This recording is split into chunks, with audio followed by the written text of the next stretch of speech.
22, versículo de número 20, eu falei. Apocalipse, capítulo de número 22, versículo de número 20, eu falei. Apocalipse, capítulo de número 22, versículo de número 20. Deus tem uma palavra para nossas almas nessa noite, amém? A epígrafe do texto diz: conclusão e bênção de Apocalipse de toda a Bíblia. Bendito o Cordeiro do Senhor, o nosso Deus. Apocalipse, capítulo 22, verso 20. Só quem achou e está vivo, diga eu. Está escrita assim a palavra do Senhor, o nosso Deus. Aquele que testifica estas coisas diz: certamente cedo venho. Amém. Ora vem, Senhor Jesus.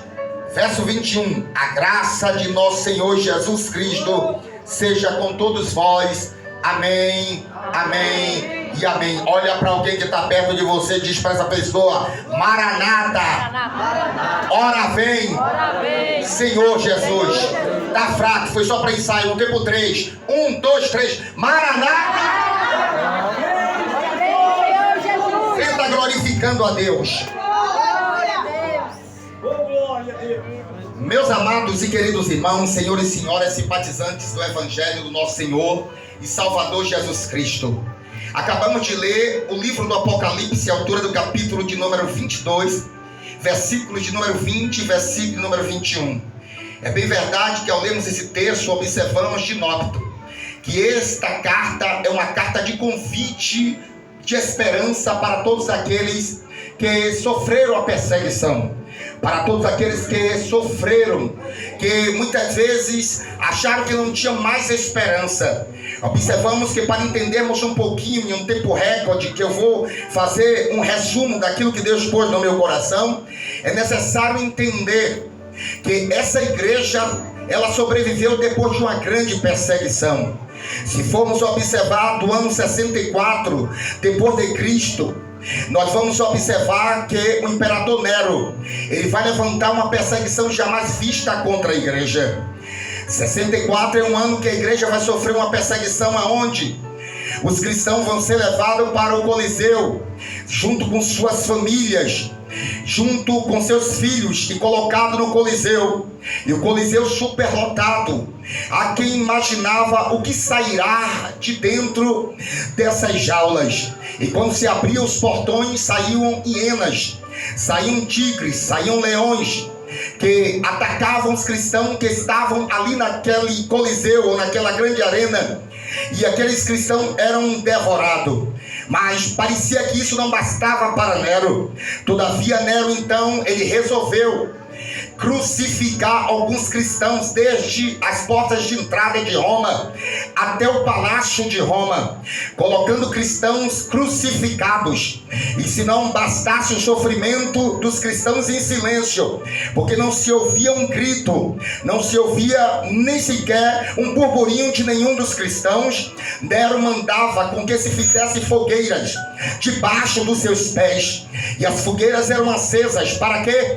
Na esperança de Nero ver os cristãos renunciar à fé no Senhor Jesus Cristo. Os cristãos começavam a queimar com aquelas fogueiras debaixo dos seus pés, mas todavia, pastor Juliette, não se ouvia um burburinho de murmuração, não se ouvia um grito de dor: me tire daqui, eu não aguento, me tire dessa cruz, eu não suporto esse sofrimento, eu quero renunciar o Deus, o Senhor e Salvador Jesus, e assumir as deidades greco-romanas. Todavia era um silêncio, e quando Nero esperava que a igreja morreria queimada, crucificada em cruzes e silêncio, ouvia louvores saindo de dentro das entranhas dos cristãos dizendo: eu queria ver a bravura dos santos em plena arena, enfrentando os leões.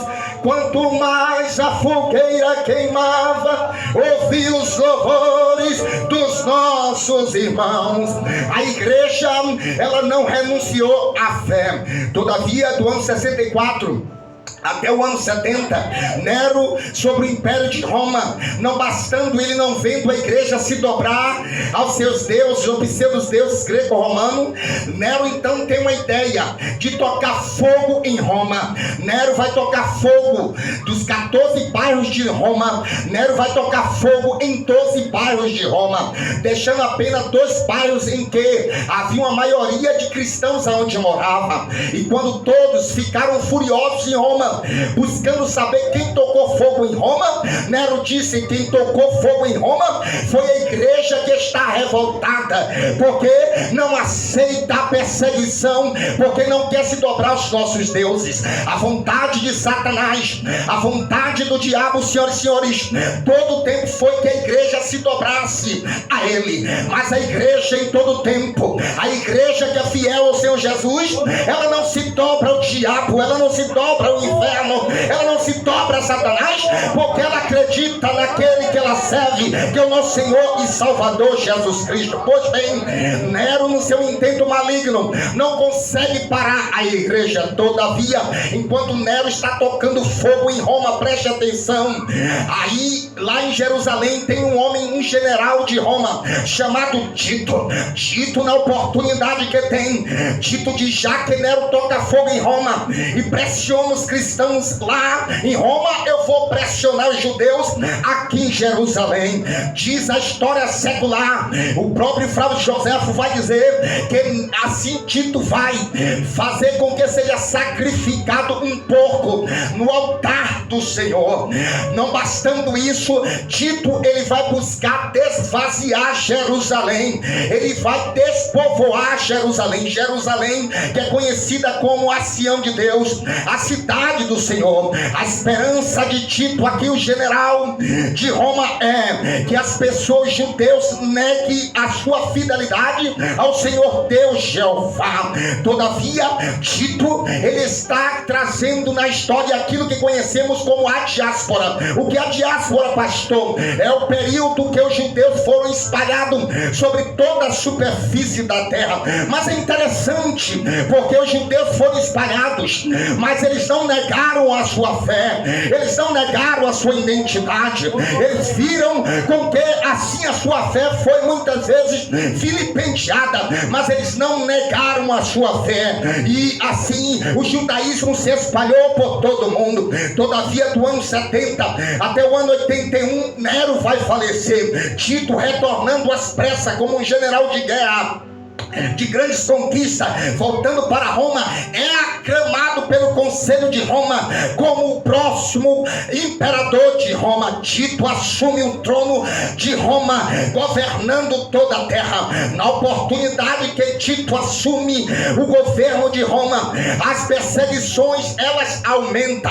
Todavia, Deus, o Senhor, vai criar uma situação e ferir a Tito. Tito vai ficar como se estivesse com espírito de loucura. Tito se suicida, assume o governo Dominiciano. Dominiciano foi o último imperador de Roma. Do ano 81 ao ano 96, Dominiciano vai governar. Observe que de 94 depois de Cristo até 96, ao período de Dominiciano, temos 32 anos de uma perseguição, pastores, sobre a igreja. Mas todavia, 32 anos de perseguição, cristãos sendo queimados em fogueiras, cristãos sendo crucificados em praças, cristãos sendo levados para dentro do Coliseu, lançado para os dentes das feras, das hienas, dos tigres, dos leões.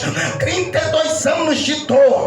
A igreja não retrocedeu. Eu vou repetir: a igreja não negou a fé, a igreja não apostatou da fé, porque a perseguição só fazia aproximar a igreja do Senhor, o nosso Deus. Agora deixa eu lhe dizer uma coisa: quantas vezes eu não sei que você tem pensado quando as perseguições batem na sua porta. Eu sei, talvez você conhece alguém que um dia, porque alguém não lhe deu a paz do Senhor, disse para o pastor: eu não vou voltar mais nessa igreja. Talvez você conhece alguém que um dia, por porque o pastor não visitou a sua casa, disse: eu não vou mais para aquela igreja.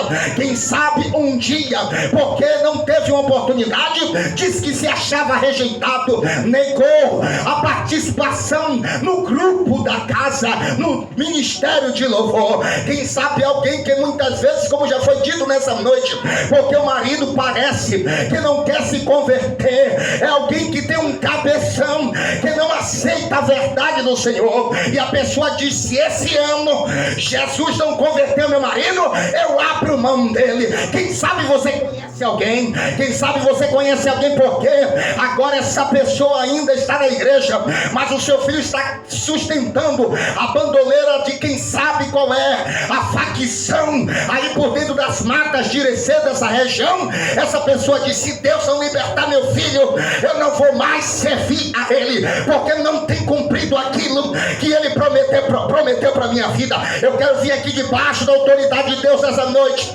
para dizer uma coisa aqui na chamada da última hora de Irecê: não importa o que aconteça, nós não podemos negar a nossa fé. Levanta a mão nessa noite, porque eu vou profetizar. Eu vim aqui debaixo da autoridade do Espírito Santo de Deus. Eu não vim debaixo do espírito de covardia. Se o diabo pensou que eu vim aqui debaixo do espírito de covardia, que ele tire o cavalo dele da chuva, porque eu vim debaixo da autoridade de Deus. Levanta a tua mão, porque eu vou profetizar. Deus, esse ano, ele vai mudar a tua história, dentro da tua casa, dentro da tua família. Esse homem pode ser o que for, mas Deus manda te dizer uma coisa: ainda que eu tenha que pôr um anzol na narina dele, um freio na boca, eu vou trazer ele pelo caminho que nunca ele deveria ter saído. Deus está dizendo para você: não desista, meu filho, não desista, minha filha, porque quem prometeu é fiel para cumprir. Dá um brado de glória, levanta a mão, salta da